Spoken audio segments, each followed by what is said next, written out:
Hola, mi querido amigo, qué alegría, estamos juntos nuevamente. Vamos a estudiar la lección número 6 para el 8 de febrero del año 2025. El título de la lección es El amor de Dios por la justicia.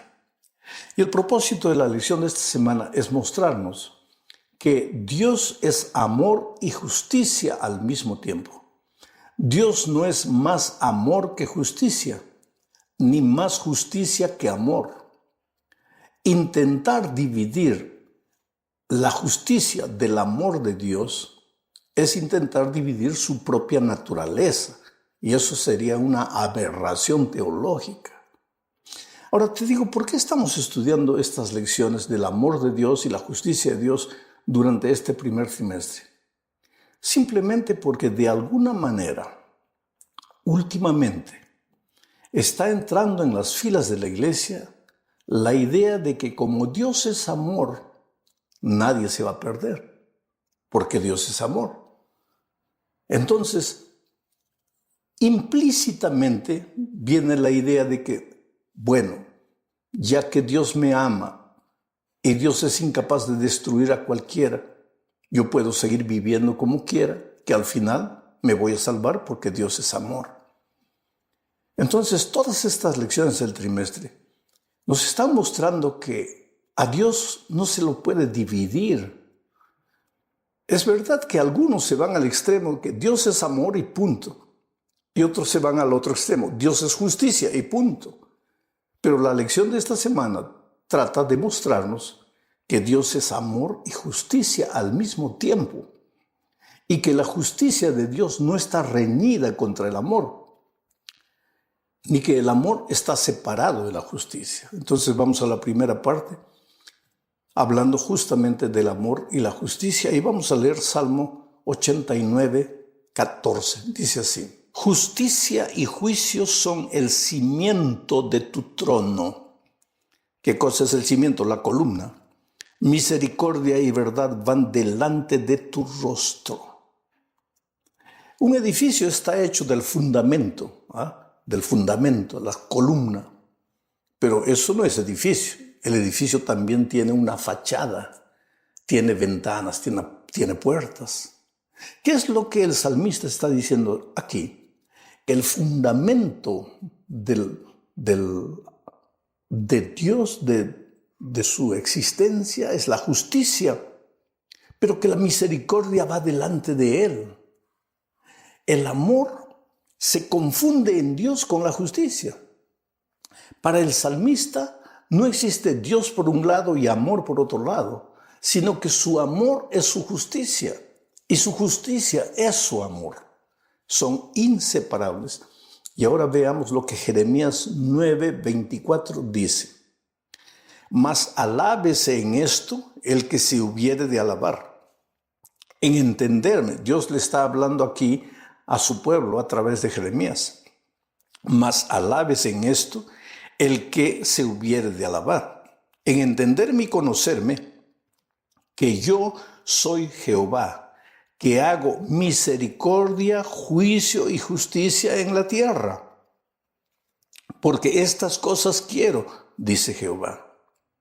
El mismo Dios que derrama su amor y su misericordia sobre la humanidad, derrama su justicia y derrama su juicio. ¿Por qué juicio y justicia? Porque la justicia tiene principios, el amor tiene principios, y cuando esos principios son torcidos por la criatura humana, un día van a tener que enfrentar el rendimiento de cuentas, o sea, el juicio. Amor, justicia y juicio no se pueden dividir. Pero qué miedo, viene el juicio. No, el juicio divino no es para que tengas miedo. Al contrario, el juicio divino es para que tus enemigos y los enemigos de Dios piensen en lo que están haciendo, porque un día van a tener que rendir cuentas a Dios. ¿Por qué tienes que tener miedo al juicio? Vamos a decir que tú tenías una casa y viene un valentón y a golpes te arrebata la casa, se queda con la casa y te deja en la calle. Y tú vas a la justicia humana y comienza un proceso judicial, un juicio, para que el juez determine quién es el verdadero dueño de la casa. Y tú tienes los documentos, los títulos y todo. ¿Quién debería tener miedo al juicio? ¿Tú que eres la víctima, inocente? ¿Tú que eres el verdadero dueño? ¿O el valentón que entró y te sacó a golpes de tu casa? ¿Quién debería tener miedo al juicio? Entonces, querido, si tú amas al Señor Jesucristo, si tú sientes que Jesús te ama, no tienes que tener miedo de Él. Inclusive porque en este ejemplo que estoy haciendo, el amor de Dios se va a revelar en la justicia que el juez va a determinar para ti. Pero para que el juez determine la justicia tiene que haber un juicio. Por eso justicia, amor, misericordia, juicio son una sola cosa. Vamos a la segunda parte. Dios es totalmente bondadoso y totalmente justo. Y ahora esto que estoy diciendo no es solo teoría, es una experiencia viva. Quiere decir, no puede ser solo teoría en tu mente, una cosa bonita de predicar. Esto tiene que ser una realidad, una experiencia viva en tu experiencia, en tu día a día, en tu vida cotidiana. Leamos Deuteronomio 32:4. Dice, Él es la roca. ¿Quién Él? Dios. Dios es la roca, cuya obra es perfecta. La obra de Dios es perfecta. Por eso Él es la roca. El salmista está usando una ilustración humana. Porque si tú plantas un árbol y vienes 1000 años después, de repente ese árbol ya ni existe. Pero si tú tienes una roca y vienes 1000 años después, la roca está en el mismo lugar. Entonces el salmista usa la ilustración de la roca para expresar la eternidad de Dios. Él no cambia. Él es la roca cuya obra es perfecta, porque todos sus caminos son rectitud. Dios de verdad, sin ninguna iniquidad en Él, es justo y recto. Pero ese Dios que es una roca, que es perfecto, que es un Dios de verdad, que no hay iniquidad en Él, ese Dios es al mismo tiempo un Dios de amor, un Dios de misericordia. Juan dice que Dios es amor. Quiere decir, su justicia, su reprobación a la iniquidad no está reñida con su amor. No creas que porque Dios no aprueba lo que haces, Él no te ama. Él te ama, siempre te va a amar, pero no siempre va a aprobar tus actitudes cuando te sales de los caminos de Dios y haces lo que tu corazón humano quiere y caminas en caminos de perdición. Leamos Salmo 92, 12 al 15. Dice, el justo, ¿quién es el justo? El que camina con Dios, el que no sale del territorio divino. El justo florecerá como la palmera, florecerá. Crecerá como cedro en el Líbano, plantados en la casa de Jehová. En los atrios de nuestro Dios florecerán. Aún en la vejez fructificarán. Estarán vigorosos y verdes para anunciar que Jehová, mi fortaleza, es recto y que en él no hay injusticia. El justo florecerá. No quieres que tu vida florezca, porque si tu vida florece, es que va a haber fruto, porque el fruto viene de la flor. No quieres una vida fructífera, pues Dios quiere que produzcas mucho fruto. Pero para eso tienes que estar en el Señor y tienes que estar en sus atrios. Entonces tu vida va a ser una vida de mucho fruto. Aún en el desierto, en la inclemencia, en la intemperie, vas a ser como una palmera invencible. Los vientos pueden soplar, pero la palmera se puede balanzar para un lado, pero nunca se rompe, nunca se quiebra. La palmera está firme, aún en medio del desierto, en medio de las circunstancias adversas. ¿Por qué? Porque sus raíces van al fondo a beber el agua de la vida que es Dios. Ese es el justo. Y aun cuando llegues a la vejez, dice el texto, tu vida será una vida fructífera.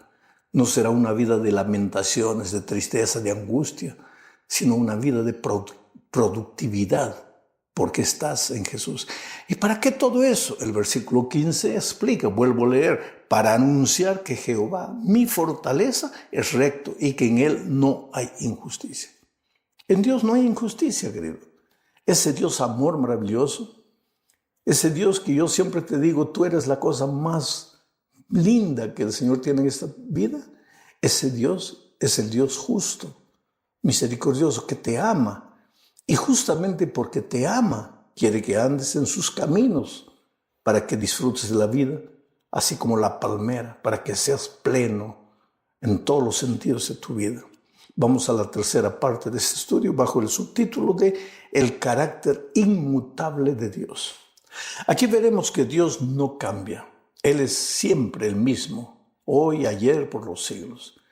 ¿Por qué? Hay mucha gente, por ejemplo, que piensa que el Dios del Antiguo Testamento era un Dios malo, justiciero, un Dios que castigaba, un Dios que mandó el diluvio, destruyó Sodoma y Gomorra. Y que el Dios del Nuevo Testamento es un Dios bueno, un Dios que muere en la cruz para salvar al hombre. Y eso es injusto con Dios. Separar al Dios del Antiguo Testamento con el Dios del Nuevo Testamento, eso no es justo, ni es coherente, porque Dios es uno solo. Mira lo que dice Malaquías 3, 6 y 7. Porque yo, Jehová, no cambio. Por esto, hijos de Jacob, no habéis sido consumidos. Desde los días de vuestros padres os habéis apartado en mis leyes y no las guardasteis. Volveos a mí y yo me volveré a vosotros, ha dicho Jehová de los ejércitos. Mas dijisteis, ¿en qué hemos de volvernos? Interesante. Dios dice en los días de Malaquías a su pueblo a través del profeta: yo soy Jehová y no cambio. Desde los días de vuestros padres, ustedes andaron en sus caminos, fueron rebeldes, hicieron lo que quisieron. Yo los destruí, no. Yo tuve paciencia con ustedes. Yo los esperé. Es verdad que hubo momentos en la historia en que la ira de Dios contra el pecado se manifestó como en el diluvio, como en la destrucción de Sodoma y Gomorra. ¿Pero en el diluvio murieron todos? No. Se salvó Noé, sus nueras, sus hijos. ¿Por qué? ¿Por qué no se salvaron los otros? Porque los otros se agarraron con uñas y dientes del pecado. Y cuando la destrucción vino sobre el pecado, y los pecadores que no quisieron soltar el pecado murieron. Lo mismo sucedió con Sodoma y Gomorra. Dios no cambia.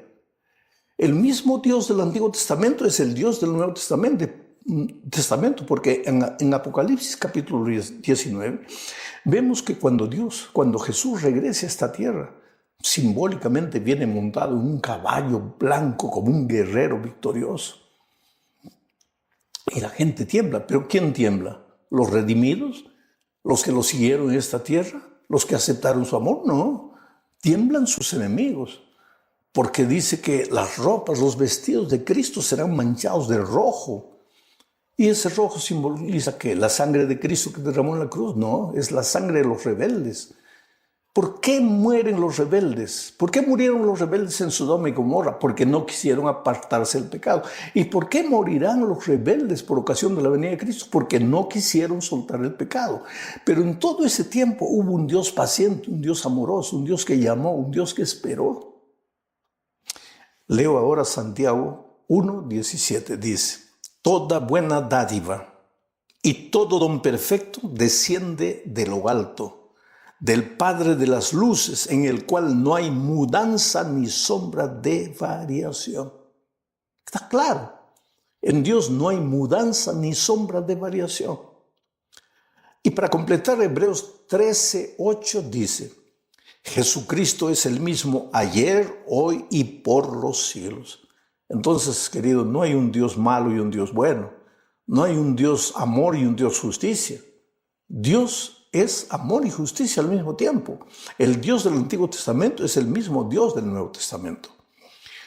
Ahora hablemos de un Dios arrepentido. ¿Sabes que la Biblia menciona 40 veces que Dios se arrepiente? Hay 40 pasajes en la Biblia que mencionan el hecho de que Dios se arrepiente. Por ejemplo, en Éxodo 32:14 dice: entonces Jehová se arrepintió del mal que dijo que había de hacer a su pueblo.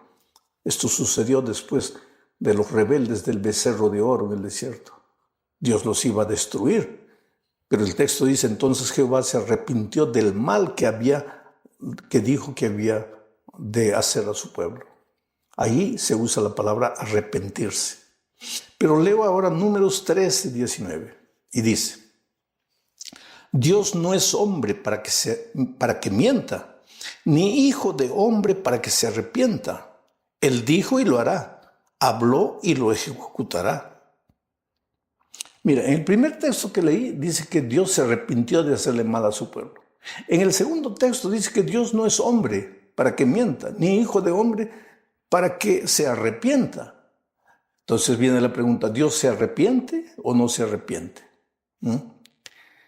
Esto es como la ira divina. La ira divina no es una emoción descontrolada, mala, perversa, no. La ira de Dios es la reacción del amor contra el pecado. Y el arrepentimiento del hombre es porque hizo mal y le duele haber hecho el mal. Pero el arrepentimiento de Dios, si podemos hablar así, es el amor de Dios desbordando, esperando, la longanimidad de Dios alcanzando al pecador, al ser humano.